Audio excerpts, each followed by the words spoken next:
Donc on vient de faire une visite de plus de 4 heures dans le centre de rétention administrative du Mesnil-Amelot, qui est le plus grand centre de rétention de l'Île-de-France. J'étais accompagné de divers journalistes pour cette visite de contrôle qu'on a fait par surprise. Les CRA ne peuvent pas dépasser 150 personnes et ici on en a visité 2, le CRA 2 et le CRA 3 du Mesnil-Amelot, qui ne sont pas à 100% occupés parce que cette politique n'ayant aucune cohérence, il n'y a même pas assez de policiers pour assurer la surveillance des personnes retenues. Donc on en a profité pour tout visiter et évidemment les cellules et les retenus. Donc ils ont pu parler à la fois avec moi et avec les journalistes qui m'accompagnent. Déjà dès l'entrée, on peut savoir quelles sont la nationalité des gens qui sont là et pourquoi ils sont là. Et on se rend compte qu'il y a énormément de gens qui n'ont rien à y faire. Il y avait des Soudanais, un Haïtien, qui sont pourtant des pays pas sûrs où il est impossible et inhumain d'expulser les gens. Il y a aussi de très nombreux Algériens, alors que l'Algérie n'accepte pas de récupérer des ressortissants qui auraient été expulsés de la France. Ce qui se passe, c'est qu'elles sont enfermées pendant des semaines, c'est renouvelé, et ensuite elles sont juste renvoyées dans la nature avant d'être de nouveau enfermées dans ce type de centre. Déjà, ce qu'il faut se dire, c'est que de nombreuses personnes ont l'air de souffrir de troubles psychiatriques, donc c'est très étonnant qu'elles soient ici. Une soignante nous disait qu'elle avait l'impression, sur 90 personnes, que c'est environ un tiers qui souffrent de troubles. Parmi toutes ces personnes à qui on a parlé, on a notamment parlé à un jeune majeur qui est arrivé en France en étant un mineur non accompagné, qui était traité par l'ASE, qui ensuite a été mis dans un foyer.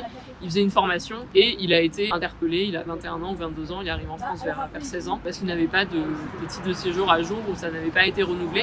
Donc il y a son éducatrice qui vient lui rendre visite avec ses grandes sœurs. Et lui est ici. Et malgré ce qu'on raconte, les gens qui font l'objet de ces mesures, en fait, n'ont pas forcément commis d'infraction ou ne sont pas forcément dangereux du tout pour l'ordre public. Au-delà de ce monsieur, on a rencontré un jeune Soudanais, pareil, qui ne sait pas ce qu'il fait ici, qui était un jeune qui a traversé l'Afrique, qui a traversé la mer Méditerranée, qui est arrivé en Italie, puis en France, et qui là est enfermé. Il était à la rue.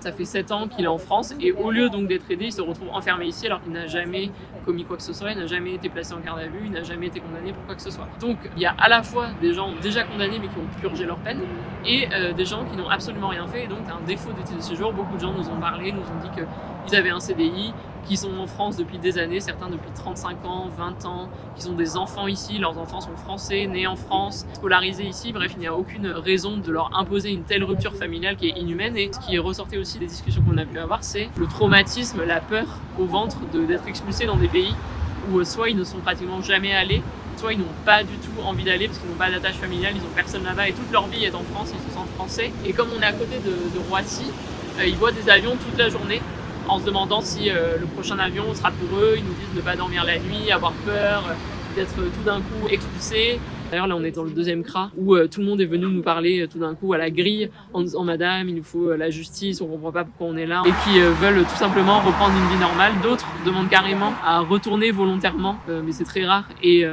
en fait, ils comprennent pas pourquoi ça n'avance pas, pourquoi leur demande n'est pas prise en compte. Et donc, il y a une grande différence entre le discours qui nous est donné à l'entrée par le personnel qui connaît aussi des difficultés, mais le personnel va nous dire que la plupart des gens sont là parce qu'ils sont dangereux ou parce qu'ils ont un lien avec un TOP, c'est-à-dire des troubles à l'ordre public. Alors qu'ensuite, quand on discute avec les gens, de nombreuses personnes n'ont jamais été condamnées pour quoi que ce soit et c'est ce qui ressort d'ailleurs des propres statistiques qui sont faites par des juristes professionnels que 96% des gens qui font l'objet d'une OQTF ne sont pas des délinquants.